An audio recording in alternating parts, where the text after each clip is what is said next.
Hi, everybody. Welcome again to Astrology, the astrology of I am. My name is Lorenzo Sanford, and this is our snapshot of the sky, where we talk about the energy in the universe and how it applies to you. So, there's some interesting shifts going on. We're into 2021 fully now. And I think the best word to describe what the universe is asking us to do is focus. Focus intensely.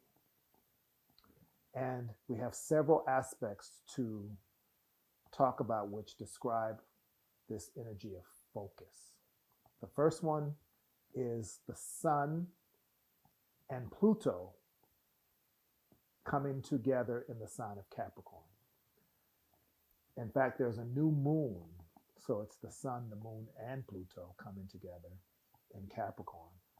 This quite simply says it's time for you to get clear about how you can be the most effective in your life. It's the time to let your ambitions come out and align them with something that gives you purpose.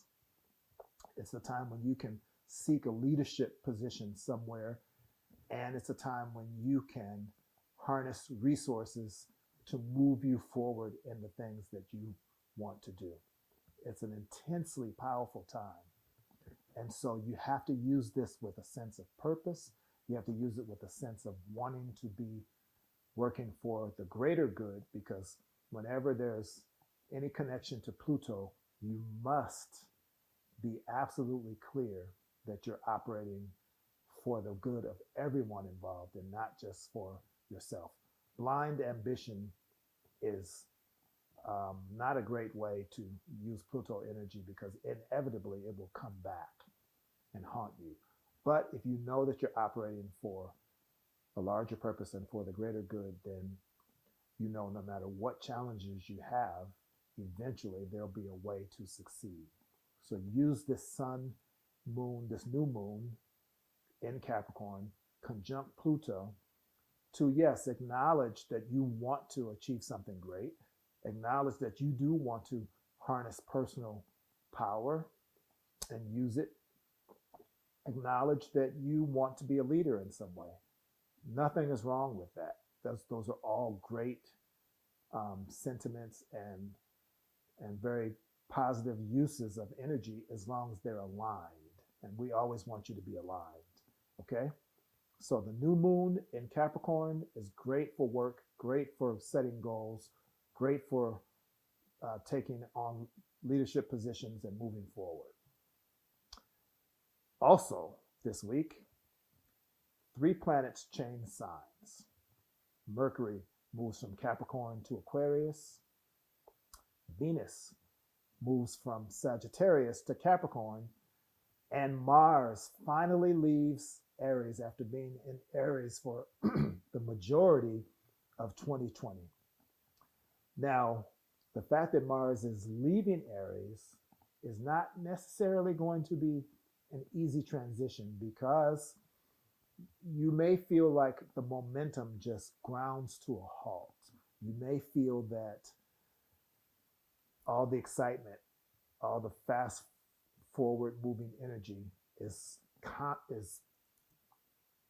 in a position that it automatically, suddenly just hits a snag that is perplexing.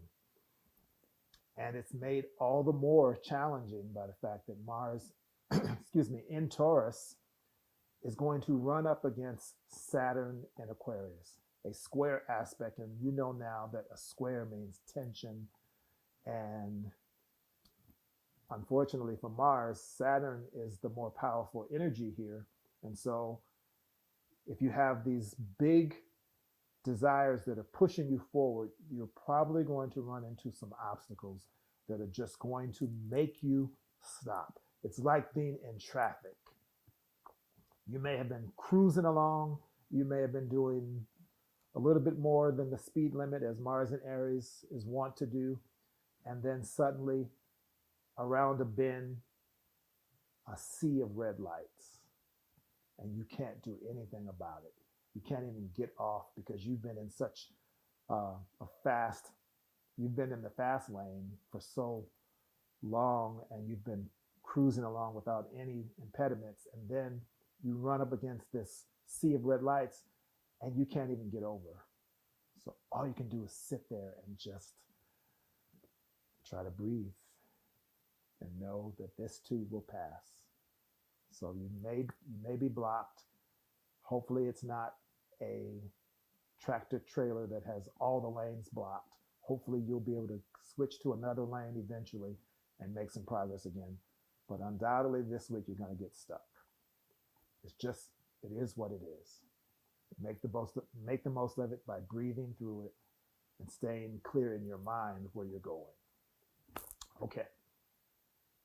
What else is happening? We have Venus moving into Capricorn out of Sagittarius.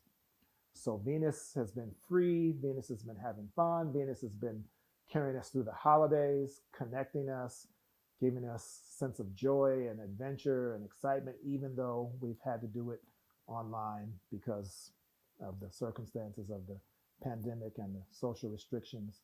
But now Venus is moving into Capricorn. Venus wants to plan. Venus wants to have some security.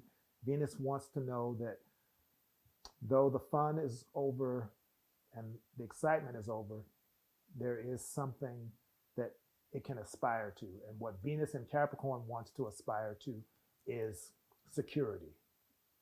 So it's a good time to recommit to a budget. It's a great time to let someone know that you're there for them and you're not going anywhere. You want to know that they're there for you solidly as well. Anything that you can do to make yourself feel secure in relationships, secure financially, and to share that sense of commitment to someone else. It's a great time with Venus in Capricorn. And finally, Mercury is going to be, or is this week, in Aquarius. So Mercury in Aquarius is going to be bringing new insights to whatever you began when the great conjunction occurred in December, because Jupiter and Saturn are still together in Aquarius, and now Mercury is joining them. So in a sense, we're now starting to get some clear ideas about how we can make the things that were our inspirations and our hopes and wishes when the great conjunction occurred 3 weeks ago. Now we can start to get some concrete ideas, a sense of how we can actually begin to take steps to actualize the things that we imagined when the great conjunction occurred on December 21st. So it's a great time for planning. It's a great time for expressing your ideas to someone who can receive them, getting feedback, sharing. And it's important that we do it now because in a couple of weeks, at the end of January, Mercury is going to go retrograde. We'll talk more about that later. But for now, let the word that stays in your consciousness be focus. Focus. Focus. As you begin to align yourself with your dreams and your goals and your ideals through planning, through focus, then you are now fully settled into this year, ready to move forward, ready to take the steps that are going to bring you to your sense of being fully connected and fully realizing what's in store. Thank you for sharing with us this week. We look forward to sharing with you soon. We wish you love and peace. And as always, we say goodbye with the word namaste. Namaste just means the spirit in me recognizes and honors the spirit in you. Namaste.